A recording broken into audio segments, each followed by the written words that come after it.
Today we're going to talk about blocking a group of rooms for a guest.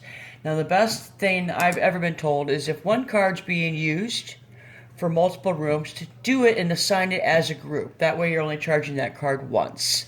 We're a small hotel, so anybody taking and assuming to make a block of rooms more than 5 really need to have a contract. But let's all assume that we have the contract in place. Yep. First stop is to go to the group. And those contracts would exist in the wiki, correct, under company forms? That's correct. Perfect. Yes. First thing, the best thing to do is working with your contact is assign this group a name. Now, what button did you hit for the group operation? I'm closing this out and I'll reopen it again. I'm sorry, my phone didn't keep up with you there. Under the front desk tab, I go to group. Okay, because there's 2 groups up there. There's a big bus and there was a bunch of people. So Pardon? there's the group that's right there and a group that's right there.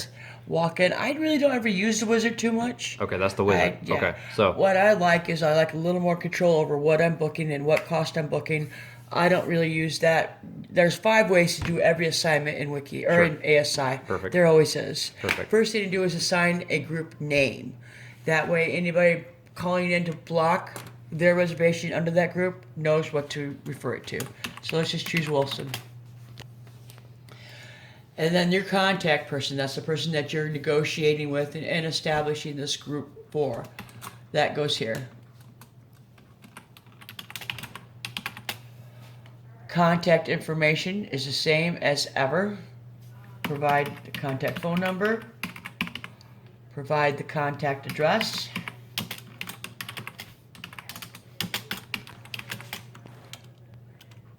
Tab button for scroll. Oops. It's really important to capture an email at this stage for several reasons. A, it'll bounce back the confirmation, and then B, whenever they would like for an update in regards to the guest roster, you can provide that for them at one simple step. So this is a very important thing to have.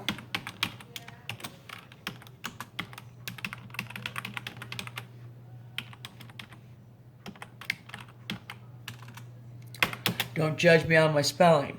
Then you save this document right here. Save it. It won't let you go much further until you do save it once in a while. Then you enter your credit card information just like you always have before. Again, copy your address so you know which one you want to use. Now, the difference between booking and reserving the rooms. A booking will go up and you'll assign the room on your software grid. Reserve the room gives you more of the flexibility or the availability to select what room you want and at what rate you want. So I've provided myself with all the contact information I needed. I've got the date locked down for 1 day, coming in on December 15th, checking out on the 16th. I've hit the reservation button so that I have a little bit more control over where I'm booking these. And I go to the green cross to add. Did you note anywhere that I hover lets me know what these buttons mean as well?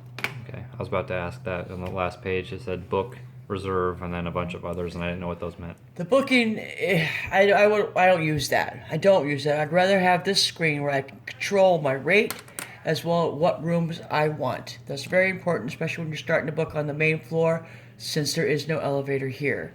Okay. And you'll see this. Perhaps you're going to give them the conference room. Don't mind Jamie interrupting that. Right, so to the left of this frame, I select the room that I want. To the right of this frame, I'll adjust the rate if I decide So this I'm is going the to full list of all of our available rooms on the that day. first floor. Okay, Here I adjust it to go to the second floor. gotcha. Same thing. Room descripts, room numbers, rates. Do I want to select this room? Perfect. Is it available for the time frame that I have? That kind of thing. Okay. And then I just click the reservation button. Tell Jamie we're taking video. I'll pause it. Again, to recap, this selects the room. This tells me the room type. This lets me alter the rate. So say you have a block contract of 15 Absolutely. rooms that have negotiated with a contract a lower rate than what's on the rack rate, you can go in and set those things at that point in time.